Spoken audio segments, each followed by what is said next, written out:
Lemon Amiga presents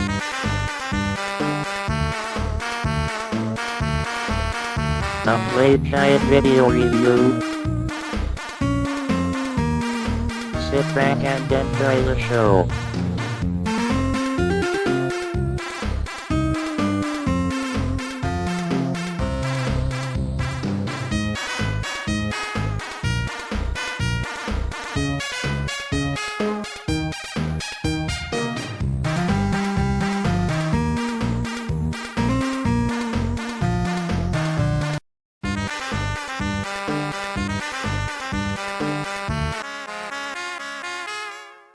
Hi there, welcome to another special Lemon Amiga Playguide and review.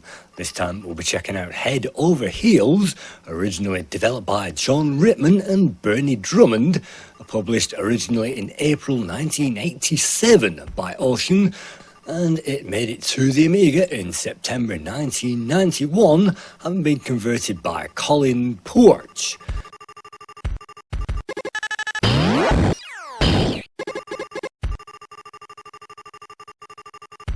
You can see this is an isometric 3D game where we control two characters, Head and Heels. Head and Heels have special abilities and both characters can jump, which is great. It means we can access all these platforms which we need to jump to.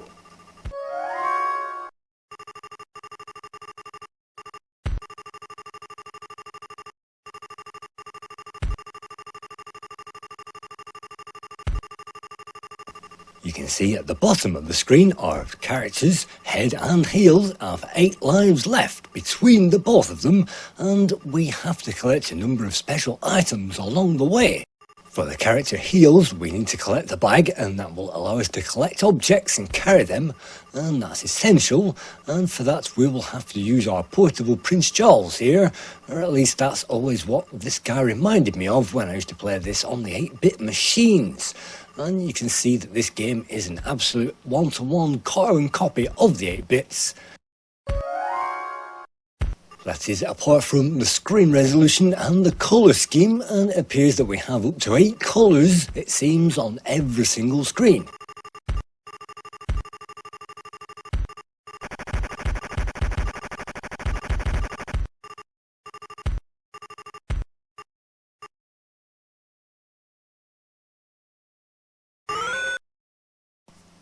The history of isometric 3D began apparently in 1982 with the Qbert release in the arcades. That was followed in 1982 by Zaxxon, another isometric 3D game, and in 1983 we gained Ant Attack on the ZX Spectrum, which meant you could actually rotate the isometric view, and in 1984 Ultimate Play the Game released The Staff of Karnath on the Commodore 64, written by Dave and Bob Thomas, and they took that to Ultimate, and Ultimate were over the moon with the 3D, and from that they developed their own 3D game, Night Lore, which came out in November of 1984. That was written by Ultimate's producers Chris and Tim Stamper, and they developed a game engine known as Filmation.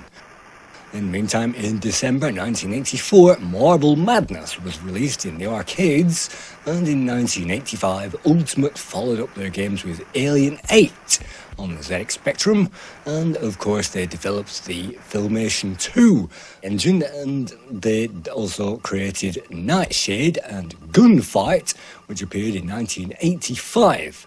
And in 1986, a certain John Rittman appeared on the scene with Batman, which he wrote for Ocean, which came out on the ZX Spectrum, and you can see Batman is virtually the template for this game Head Over Heels. In 1986, we find Pentagram on the ZX Spectrum, and then Head Over Heels appears after that. And then on the Amiga, you may remember games such as Cadaver, which used isometric 3D. We also got lots of games such as Degeneration, Dark Mirror, UFO Enemy Unknown, which was a strategy game, and also Saber Team, which perhaps takes its name from Saber Wolf, which was not an isometric 3D game, and in Cadaver it's called Wolf Castle, Wolf WULF, like Saber Wolf, even though again Saber Wolf was not an isometric 3D game.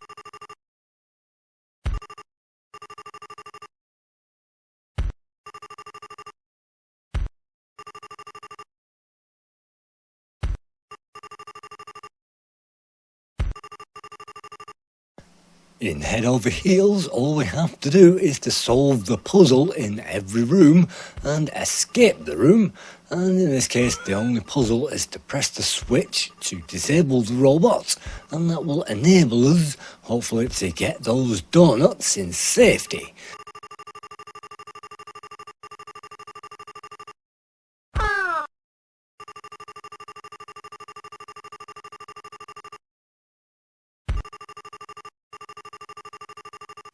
At this stage, the puzzles aren't too difficult, and it's a small maze to walk around, and it's fairly linear as well. You can see that when we pick up a white rabbit, it gives us some bonuses, and it gave us a couple of lives, and you can see fish as well that we need to liberate, and I'm not sure whether it can show you the score in-game, but when the game is over, it will definitely show you your score and the number of rooms you've managed to investigate. For the moment, we can find bouncy things, which helps us avoid the enemies, and learning the hints and tricks in this game is definitely recommended. And here we find the gun. This is the donut gun that we'll use to disable the enemies in the game a little bit later. And simply getting to this thing is a little bit difficult, as you can imagine.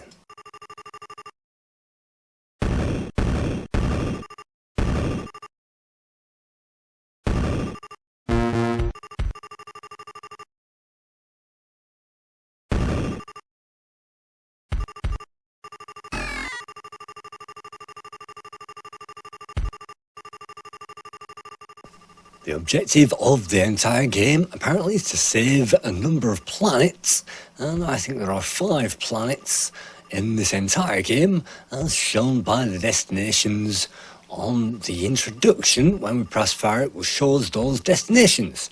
This screen marks a crossover point between head and heels, so I'm just going to press F1 to swap characters and see if I can't try to get those things together, because at some point when those two characters meet, we will be able to join those up, and that means that the two characters together can jump higher and also has the ability to fire a gun like one character. You can see the rabbit in the bottom corner may give us some lives, but at this point I'm trying to take it easy, because it's very easy to die if you're not on the edge of platforms and jump to perfection.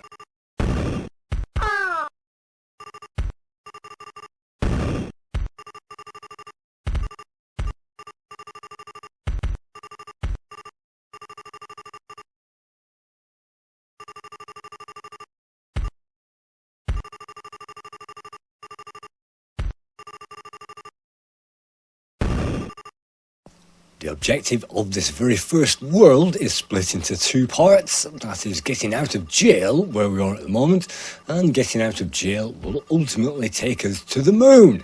And having reached the moon, we can complete the first objective. And we are nowhere near the moon. We'll have to go via the market, and you can see suits of armour on the walls and a very limited colour scheme at this time. And you can see when we are the head character, we can only push objects around. But we can now fire our gun with the left shift. You can see that we have 3 donuts remaining of that ammunition, and when all those ammunitions are used, you'll have to find another set of donuts.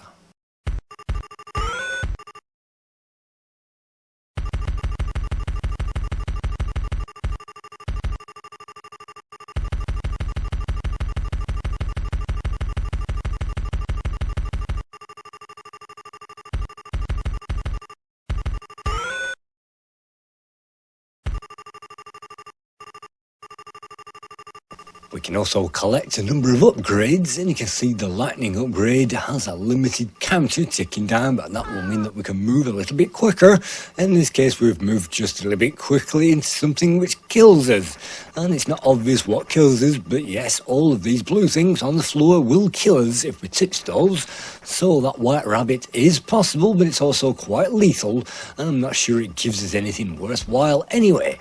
So now this is the screen which takes us to the market, and let's just investigate the alternative screen because I'm not quite sure how to progress through it, and maybe some people watching this will not be able to tell me how I'm supposed to do it, because we can jump and get those books on the top of the pile of books, or the object, whatever that may be. And how are you supposed to get all the way to jump all the way through to the exit? Well, the only thing I can figure out is to maybe put this stack on top of the robot and then jump from the robot of the gap and get through the door. But if you mess that up, you can always exit the room and enter it again, and all the puzzle elements should be reset to where they were before. And it's not obvious and it's not easy, and sometimes it's best to backtrack, and in this game, yes, you can avoid this room, and so let's just do that.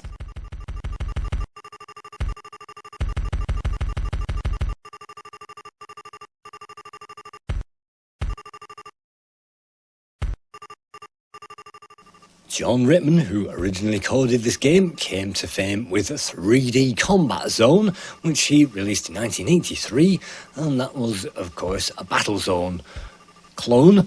Battlezone clones weren't very rare in 1983, but you can see that that thing really did have some great graphics, and he followed that up with Match Day, the original Match Day, and then Batman appeared, and then we get Match Day 2, followed by Head Over Heels.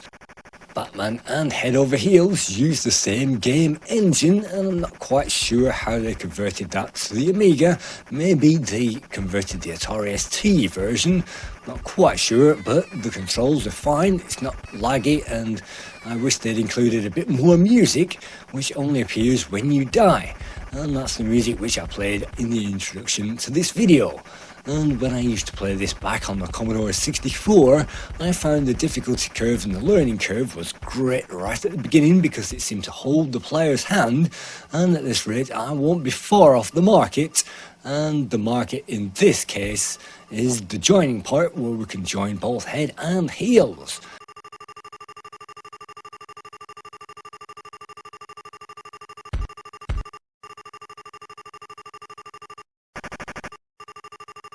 Unfortunately, one of the drawbacks of this game is when you leave a room, everything will be reset. So even though we've just completed this room and exited that room, we unfortunately have to do it again. So let's swap, in this case, back to heels.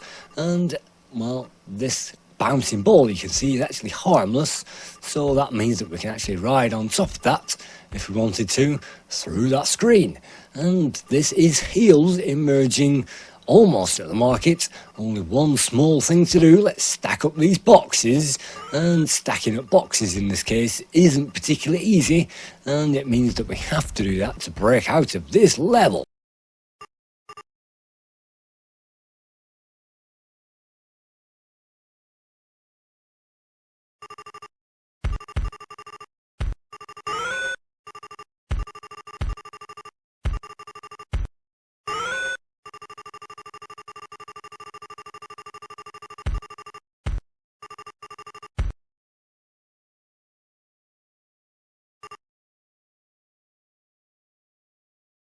Like all good platformers and puzzle games, it's the timing which needs to be observed, and if you can take your time and get into the zone, hopefully these random acts of enemies shouldn't randomly wander straight into us, and sometimes you can attract their attention by moving close to them, and so if you keep your distance, hopefully those drones can be kept at arm's length. If they touch us, then that's another life over, and it means that the game, or rather the room, will be reset, and you'll have to go through the same room all over again.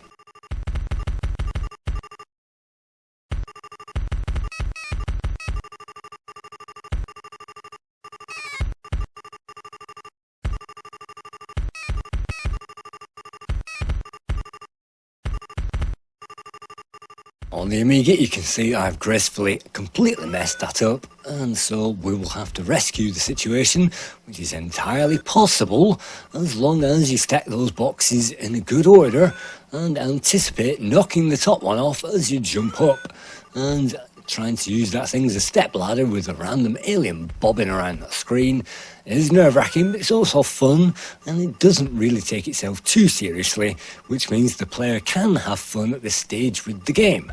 But some things are requiring pixel-perfect jumps, and in this case I'm not quite sure where to balance this. I think on the Commodore 64 it was a lot easier, this screen, and of course you have to jump over the enemy, leaving enough gap to be able to clear that distance.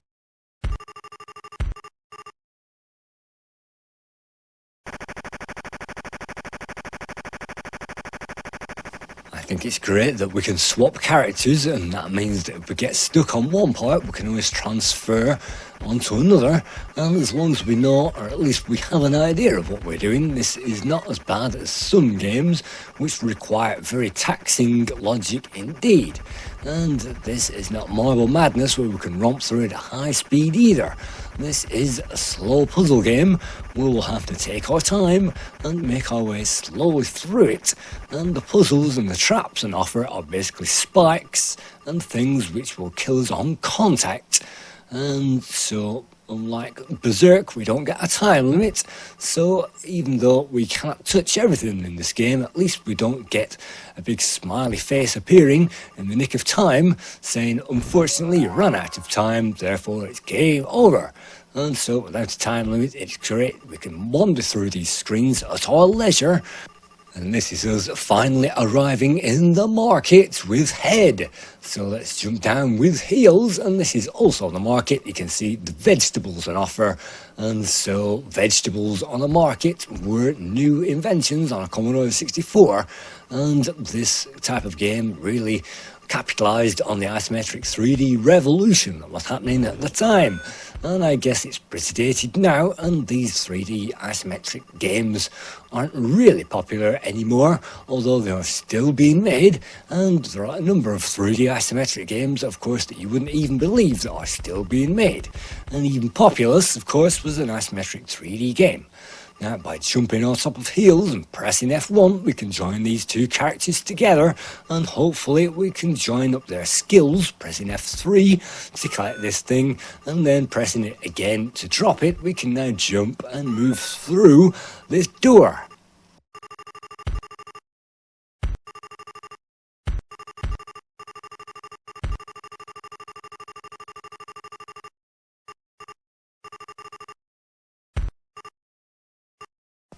One of the only drawbacks of this game that I'd like to point out is that you don't tend to combine skills very often, and it took precisely one screen for us to now have to split apart and to get over this gap individually, because the other one will then control the animation of the Prince Charles character, and yes, in this case you're supposed to bring the Prince Charles character all the way over, otherwise you won't have enough jump power.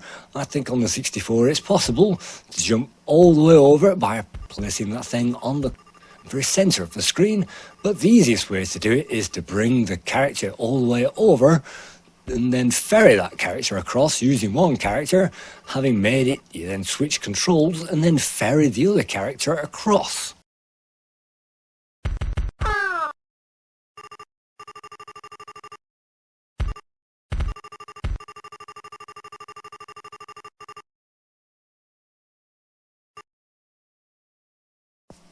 The music which plays over the game over sequence was created by Keith Tinman, and Keith also worked on a range of special effects Ocean games including Parcel Stars and Batman the Caped Crusader, which was another game by Ocean after this, and Midnight Resistance and even Robocop 2.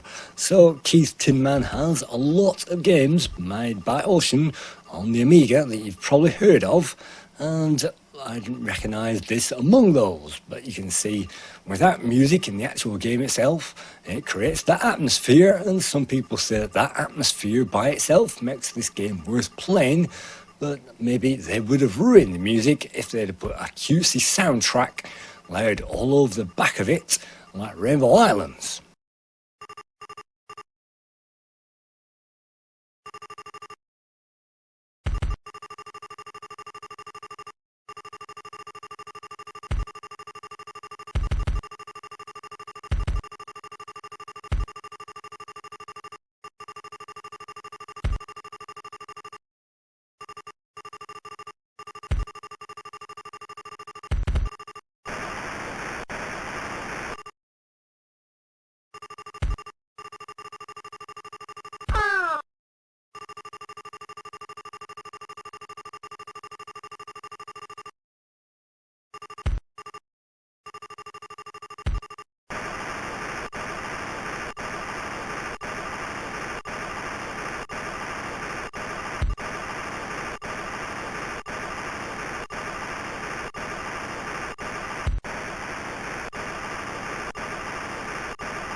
Another aspect of this game is sometimes the puzzles are a little bit annoying because this robot will only walk in the direction that we're walking, and when we are walking towards that it will turn towards us, and we are walking parallel, it will walk in parallel. That's pretty annoying because it doesn't appear at face value that we can get by it. And I have no idea at this point how we're supposed to get by it. You can notice that our lives are ticking down pretty rapidly, and well, sometimes it's best to stop and think in this game and to see if you combine your efforts, then things might be just a little bit easier. You can see the speed of both creatures fools that robot completely, and now we have to take our time to get behind this 3D landscape, or 2.5D as it might be, and actually get through this in one go. And that's not easy, as you can imagine, because things are determined to kill us on every single screen. But this is the screen that we need. This takes us to the moon.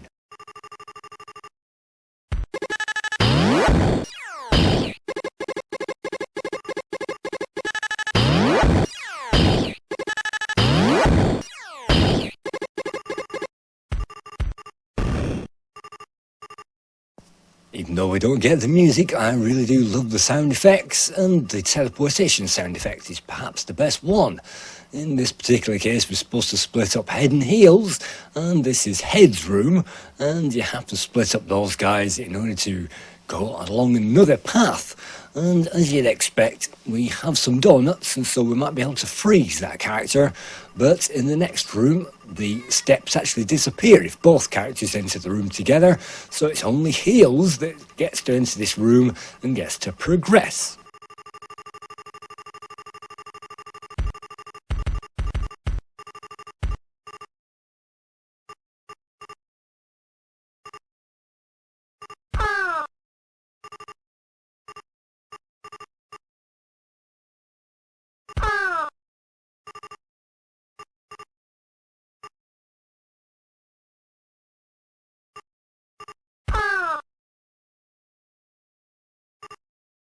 I have fond memories of this game, and I really do think that a lot of players have played it on what type of platform, and I really do think it has some kind of atmosphere. But moving on to those scores, the lowest score came from the Lemon Amiga website with 75%, Amiga Format gave this game 79%, Amiga Action gave it 80%, Amiga Force gave it 90%, The One gave it 91%, Amiga Power gave this game 92%, and Steel Amiga gave this an amazing screen star and 94%. 94% from Steel Amiga, even though the graphics are quite plain and the sound is quite bad. They admitted this, and yet they still awarded it 94%.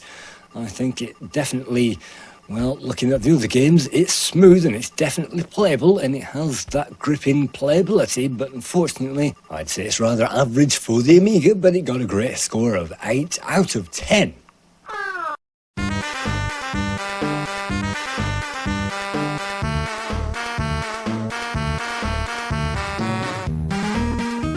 See on the game over screen it credits John Rittman and Bernie Drummond, the original coder and the original graphics artist of this game, and that's very nice because they've converted everything 1-to-1, including the credits. And that was novice mode and we didn't get very far at all, but that gives you some idea of the first 61 rooms of this game.